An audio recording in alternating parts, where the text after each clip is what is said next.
Welcome once again to another episode of Pro Podcast. I'm your host today. My name is Otiato Guguyu and James Wambo and Leonida Owaga. Now we're trying to crack a very interesting topic around the cost of living. Recently, I was trying to search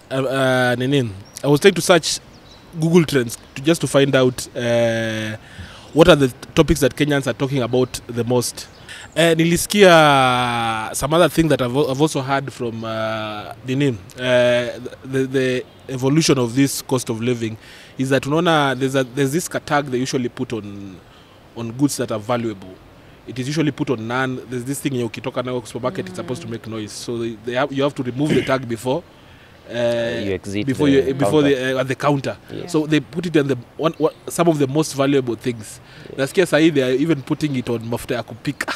I would not be surprised really, because even for the supermarkets and the investors, they are paying a lot at the suppliers level for them to get these products.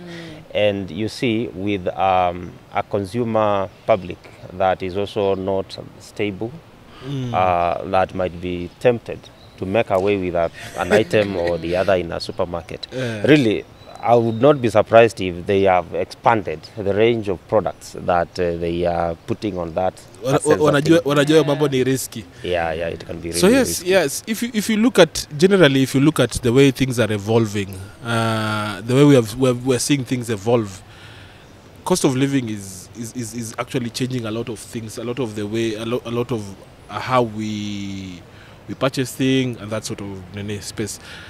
But my question is, how comes that Kenyans will always manage to make way, as in, I don't know, elasticity? How comes that Kenyans certain prices increase to survive? How do we survive? I think pia ni now you start prioritizing. Wakenya wanapenda sherehe. So you have a lot of luxury items that you normally take. Now una cut costs. You reduce things that you feel maybe si necessary. Kama ulikuwa unachukua peanut butter every month, unaona si lazima. Things like maybe that's helping people survive. But now what about when you are like they don't even get that peanut, but the ones who just buy food to eat, how are they surviving? That's a very good. It's a question I usually ask myself. Kwa wale wenye kama unauza handkerchief kwa barabara. Kama unauza handkerchief kwa barabara na unga ni 200. Imagine. How do you survive that? It's totally unimaginable, but obviously there are options. Although also they are not as interesting. I mean, we complain but pay anyway. You'll find that, for example, if you are driving a car, you are more or less on an empty tank, nearly always. These days, if you happen to stop on a traffic jam, the first thing, nearly everyone switches off their car, and guys just relax until the cop at the roundabout signals them to pass. It shows you how we are surviving. Drive into a pump station and the language is like nieke ya punch. Imagine. You see, ama nieke 5k no toy 01. No. So that is very true. What walecha kujaza tank? No. You can't. Ukiona mtu akijaza tank unamwangalia mara mbili. Yeah, I mean, what is this? What is happening? You see? So it is the way we are. It's not that people have this limitless elasticity. I think they have chosen to live with it anyway, because the options are very slim. We don't have options. We are trapped into that sort of whatever. This morning I came across something that I'm still wondering whether it is true or not. That Kenya Power sort of chose to reduce the time it takes for a unit of power to run the lights. Instead of charging you more, they've chosen to lessen the time it takes for the same unit of power to supply you. I don't know, something like that. But you see, this is something out of people looking for explanations. Really, where is my money going to? I spent this much to buy tokens. Is it worth what I'm getting? You are trying to relate. Last time I bought this, how many days did I run with electricity? You see, this shows people have been pushed to the limit, and they are concerned. And so therefore, with the new tax policy that is coming up starting July, you wonder to what extent really are we going to sustain this.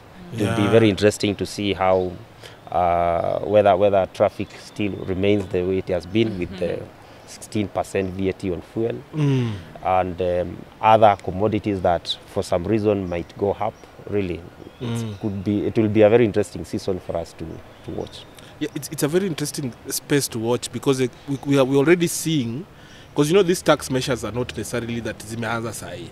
They have been a build up since the IMF came around. They've been a build up for quite a while.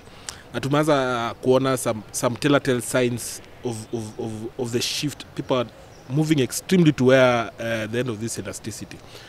We saw kwa economic survey this year, the amount of time people used to, the amount of calls, like the minutes, it may reduce. Even the amount of mobile phones per 100 people has reduced for the first time, I think, in a long while. So people wameanza getting closer and closer to their limits. And it's very interesting what you're pointing out, that the more we are strained, the more we are now keen about where our money is going. We're more keen about if government is taxing us. Now where is this actually money going? Do you think that will actually help us to maybe be more, our civil society will be more vocal in terms of keeping the government in check? Yes, I totally believe so. Not just the civil society, even as individuals, as families. The conversations are very alive to the fact that the cost of living is rising.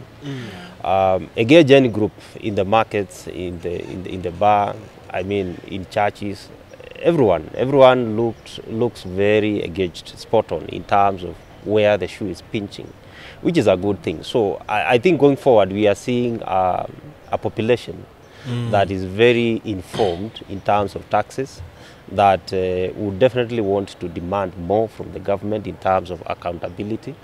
And so this also informs why the Henka, every now and then, a senior government official is caught in what would appear like suspect spending or outright maladministration of public finances. Kenyans just want blood. They feel the pain. They want to let it out because they pay through their sweat and blood, and it's painful, which is a good thing in one way, because these are not the days budgets would be read and you somehow don't care. You don't care. You are like, okay, we are into another season for the government, and for you as an individual, you're just there. I mean, you just walk in the supermarket, buy your unga, buy your whatever else, and go home. But these days you have to be very observant, because that 5 liters of salad you're picking might be retailing at almost double the last time you picked it. So you really have to take keen note. You've also seen, I'm very sure, in virtually all the supermarkets, nearly everybody walks around with a note. That is one of your biggest today. Because I think, I don't know if I ever used to walk, but you know, I'm a man, I never used to necessarily buy a lot of things. But I never used to keep track of what I'm buying. Yeah. But now it's like you have to. Every shilling counts now. You have to calculate everything that you're nini. Yes. You're going to the supermarket with 10K, you know you have to calculate every item you're putting in your shopping basket.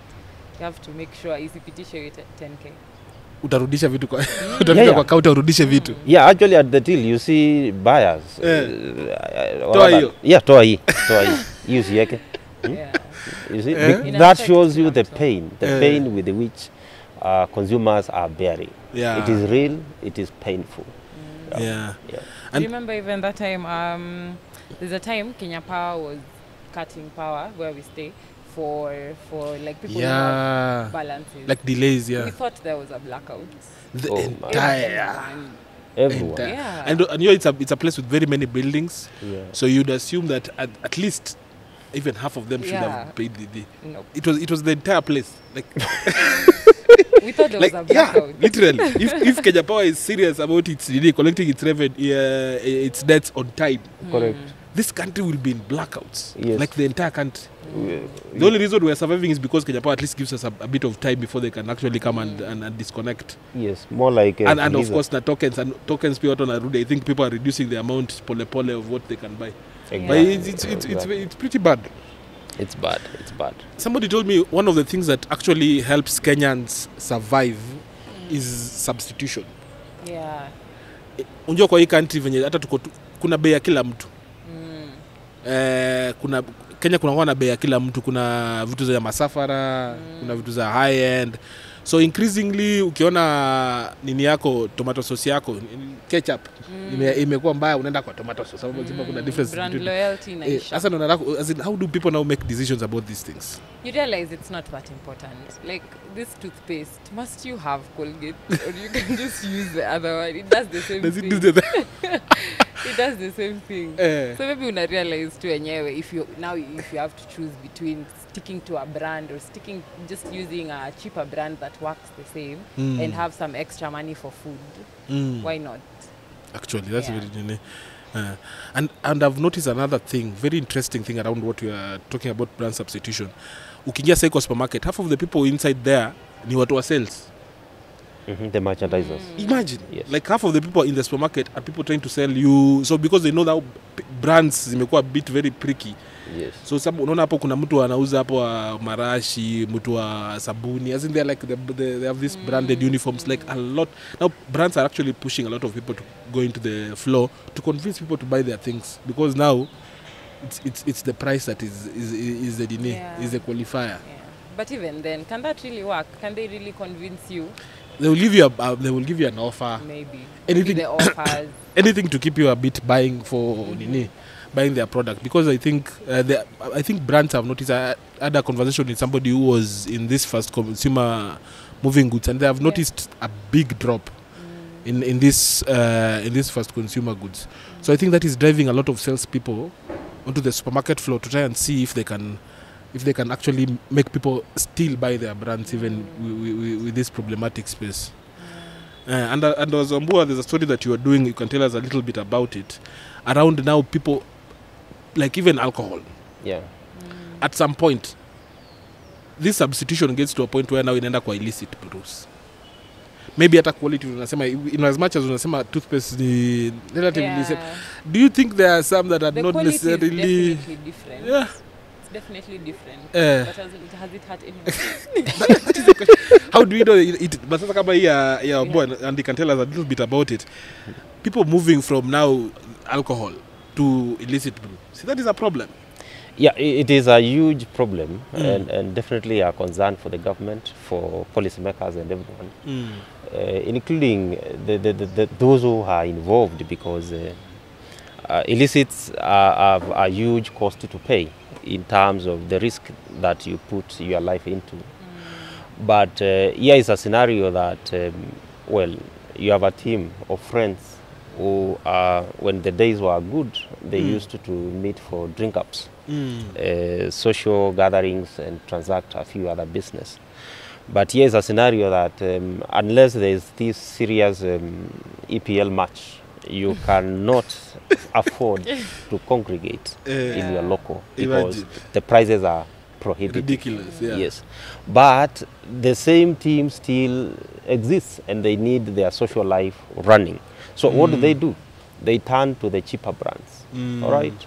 So if we used to spend like 2,000 for a pretty nice evening, and these days it's no longer 2,000. For them to enjoy the same, it would be upwards of 5,000, and the money is not there. What do? They look for whatever is available at that price, which now happens to be pretty the cheaper brands, which quite often fall within the bracket of those that are on target by the counterfeiters. And you see, since they just want to be high, they just want to feel happy, and the price looks a little friendly, then they are in. And you see, at the end of the day, you end up in a pretty messy scenario. That yes, you are high, but you are high on bad substance. You are risking your health, you are risking your life. And at the end of the day, the government is also not gaining anything, because that product has been off the radar in a way. Yeah, anyway, because it is a counterfeit. It's a fake product. Yeah, and that goes all the way into the usage of the traditional liquors, the busas, the moratina, and all that. They are in high prevalence, deep in the peri-urban areas even. Yeah, and they often find themselves in city estates. You find people enjoying moratina, and what do? These are the same guys who are clearly within the middle class bracket. They've just spent 5,000 for a whole evening on a mtungi of muratina, and they're looking at it like this thing anyway. It's not that bad. They are, as long as it achieve the same purpose. So indeed, we are here talking about cost of living. We're interested in finding out. We'll come back and talk about the cost of this substitution, and actually how people are adapting to this new cost of living. As we are rightly pointing out, now the government should be very concerned. They should be very concerned, because now that people are substituting with lower quality things, it might bring another problem, health problems, etc. So stay tuned. We'll be back.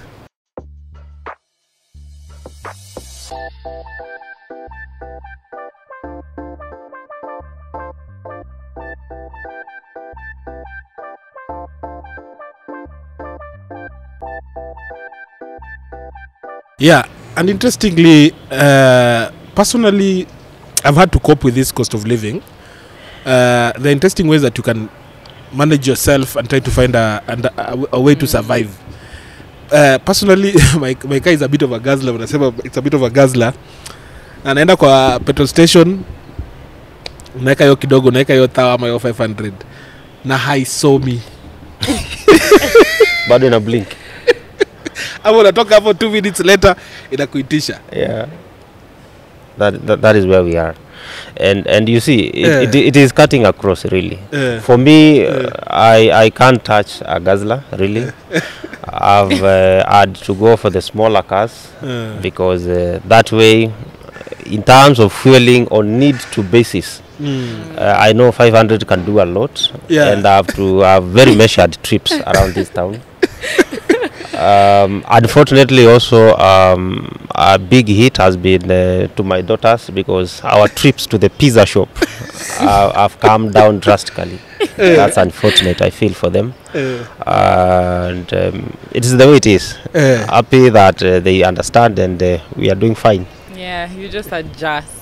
For me, mostly, I'd say the shopping bit. You're shopping in bulk for like excess, imepungua kabisa. Now I just get things as I need them. You get like, ikiisha leo nitachukua leo. Hakuna ati stock mahali inangoja. Yeah. Kitambo ulikuwa unaweza stock up for a few months, but that is good. Yeah, and also interestingly, I was talking to my friends. I stopped drinking I stopped drinking, but my friends still drink. So I don't remember a time where we would sit in an evening. Now, of course, like they don't have money to buy alcohol, but for the first time, when there's a car, we are just here. We're just here, like we are chilling without money, and then or drink Chrome. Yeah, look at that. Imagine that. How the mighty have fallen. that is where we are. Yeah. And also me, for one of my other coping mechanism is you work from home more, or you come to town with the matatu instead of actually having to drive the car to town. And definitely look for any means of not paying parking. Yeah. Yeah. A lot. Let me. By the way, I don't pay the city parking. I don't. I actually don't. I have to look for venues that I know I'll walk out free. Yeah, because it is too much. I mean, 200 bob is like lunch. Imagine. You see, you can even walk into the supermarket as you go home and get bread and milk. You see, it's a lot of money. It is so significant. Yeah. Even more people nowadays are just washing their own cars. Car wash is a luxury. Imagine, like, ukenda kwa parking lot. Yeah, exactly. A lot of people, with their own buckets and washing their own cars. People have forgotten that you unaenda kwa car wash kufanya nini. Unaweza chukua kijana wako akusaidia kupanguza hiyo nini. Ndio. Can't wait. So this has been a very interesting podcast episode. We have been talking about the cost of living and how people are trying to adapt with the current changes. And we know it's an evolving topic that will continue being of great concern. So share with us your experiences, share with us your coping mechanism and how you are surviving these tough times. You never know. Your perspectives might help somebody get new ways of managing this cost of living. Yeah. I was your host, Otiato Gugu. I'm Leonida Owaga. James Wambua. And this is Pro Podcast. Pleasure.